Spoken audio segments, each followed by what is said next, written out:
அனைவருக்கும் எனது அன்பான வணக்கங்கள். இன்றைக்கு நம்ம பார்க்க போகிற சமையல் குறிப்பு உங்கள் அனைவருக்கும் உபயோகமான தக்காளி சாஸ் எப்படி தயாரிக்கிறதுன்னு பார்க்கலாங்க. இந்த தக்காளி சாஸ் ஃப்ரிட்ஜில் அப்படின்னா 3 மந்த் வரை கெட்டு போகாமல் இருக்கும். ஃப்ரீசர்லனா ஒரு 6 மந்த் வரை நம்ம வச்சு யூஸ் பண்ணிக்கலாம். கலரும் மாறாது, டேஸ்ட்டும் மாறாது. ரொம்பவே பெர்ஃபெக்டான ரெசிபிங்க. இது ஊறுகாய் ஸ்டைலில் தான் இருக்கும்.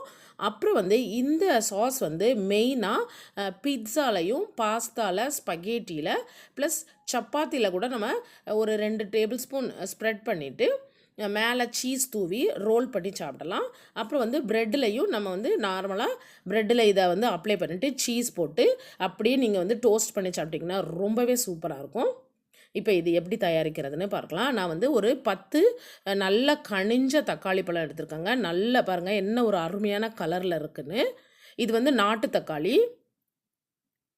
அப்புறம் கொஞ்சம் 1/4 டம்ளருக்கும் கொஞ்சம் கம்மியாகவே இந்த மாதிரி தண்ணி ஊற்றி நம்ம இதை அவிச்சு வேக வச்சு எடுக்க போகிறோம். இந்த மாதிரி நீங்கள் கீறி விட்டுக்கோங்க மிடில். இப்போ பாருங்கள் 4 நிமிஷத்துக்கு அப்புறம் ஸ்லோ ஃபயரில் வச்சுக்கோங்க. 4 நிமிஷத்துக்கு அப்புறம் இந்த மாதிரி குக் ஆகிருக்கு. தண்ணி எல்லாமே நல்லா வற்றிட்டு இப்போ நம்ம இதை நல்லா ஆற வச்சுட்டு இந்த தக்காளி பழத்தோட ஸ்கின்னோடையே நீங்கள் கிரைண்ட் பண்ணி பேஸ்ட் பண்ணி எடுத்துக்கோங்க. தண்ணி எதுவுமே ஆட் பண்ணக்கூடாது. நல்லா பியூரி பண்ணி எடுத்துக்கோங்க. அந்த தக்காளி பழ ஸ்கின்னில் ரியல் ரெட் கலர் உங்களுக்கு கிடைக்கும். அதனால் தூரப்பட வேண்டாம். இப்போ தேவையான அளவு எண்ணெய் ஊற்றிருக்கேன். எண்ணெய் கொஞ்சம் அதிகமாகவே ஊற்றிக்கோங்க. அதில் ஒரு 6லேருந்து 8 வரை ரெட் சில்லியை நல்லா சின்ன சின்னதாக கட் பண்ணி போட்டுக்கோங்க. நல்ல ஃப்ளேவர் கிடைக்கும். அப்புறம் பூண்டு ஒரு 10லேருந்து 12 பூண்டை நல்லா சின்ன சின்னதாக கட் பண்ணி போட்டுக்கோங்க.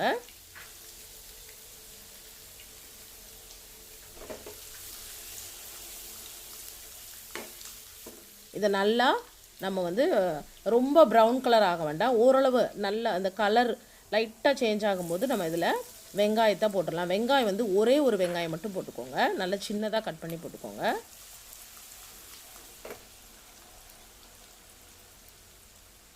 இப்போ இதை நல்லா அதாவது ரொம்ப கோல்டன் கலர்லாம் ஆகணும்னு அவசியம் இல்லை. இந்த மாதிரி பாருங்கள். இந்த மாதிரி ஆனதுக்கப்புறம் நம்ம நம்ம பியூரி பண்ணி வச்சுருக்கிற டொமேட்டோவை போட்டுக்கலாம். பாருங்கள் இந்த மாதிரி நல்லா பியூரி பண்ணி எடுத்துக்கோங்க.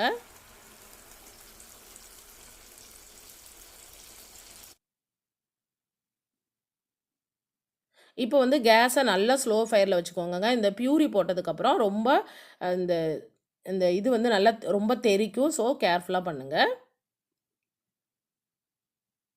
இப்போ நம்ம இதை மூடி வச்சு ஒரு 5 மினிட்ஸ் நல்ல ஸ்லோ ஃபயரில் குக் பண்ணிக்கலாம்.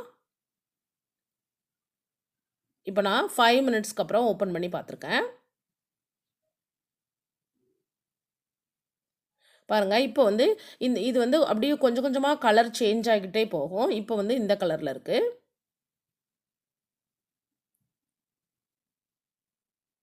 இந்த டைமில் நம்ம இதில் ஒரு full table spoon fresh pepper பொடி போட்டுக்கோங்க. மிளகு பொடி. அப்புறம் 3/4 டீஸ்பூன் அளவுக்கு நான் உப்பு போட்டிருக்கேன். அப்புறம் இட்டாலியன் மிக்ஸ்ட் ஹெர்பு. இது உங்கள்கிட்ட இருந்ததுன்னா நீங்கள் போட்டுக்கலாங்க. இது இல்லை அப்படின்னா ஒன்றும் பிரச்சனை இல்லை. நீங்கள் நம்ம ஊரில் திருநீற்று பச்சிலை அப்படின்னு சொல்லுவாங்க. பேசில், அதாவது அதை ஸ்வீட் பேசில்னு சொல்லுவாங்க. அந்த இலையை நீங்கள் ட்ரை பண்ணி போட்டுக்கலாம். இங்கே பாருங்கள் இந்த மாதிரி இருக்கும். இதுதான் திருநீற்று பச்சிலை. இதை நம்ம ஊர் சைடில் எல்லாம் மோஸ்ட்லி நிறைய பேர் வீட்டில் இருக்கும். அதாவது ஹோலி பேசில் கிடையாது. நம்ம துளசி இருக்குல்ல, அந்த இது துளசியோட ஜாதி தான். பட் இந்த ஸ்க்ரீனில் நான் காமிக்கிற பாருங்க அந்த மாதிரி இருக்கும்.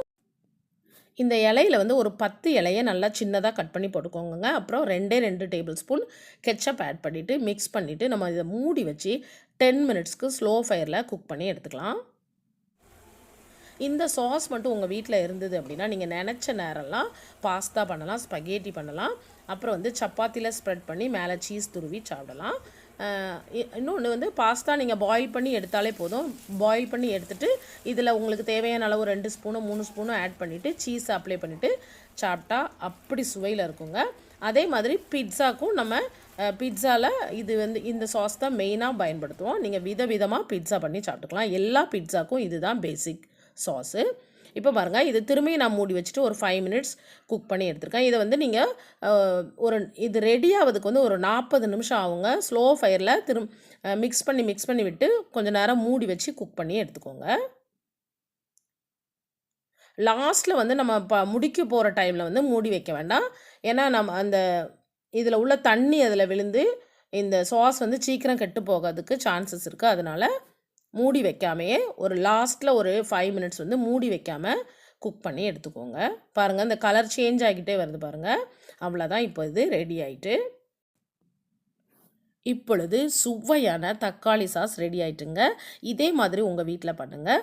அப்புறம் வந்து இது ஒரு அவசரத்துக்கு தோசை கூட இட்லி கூட சாப்பிட்றதுக்கு ரொம்ப சூப்பராக இருக்குங்க. இதை நீங்கள் கண்டிப்பாக ட்ரை பண்ணுங்கள். உங்கள் வீட்டில் பண்ணி ஃப்ரிட்ஜில் வச்சிட்டிங்கன்னா உங்களுக்கு டென்ஷனே கிடையாது. அப்பப்போ எடுத்து யூஸ் பண்ணிக்கலாம். இது வந்து பிக்கிள் மாதிரி தான் இருக்கும். பாருங்கள், இந்த மாதிரி நல்ல கண்ணாடி பாட்டிலில் நல்லா ஆறுனதுக்கப்புறம் கண்ணாடி பாட்டிலில் போட்டு சேவ் பண்ணி நீங்கள் வச்சுக்கோங்க. தேங்க்யூ ஸோ மச் ஃபார் வாட்சிங். தேங்க்யூ.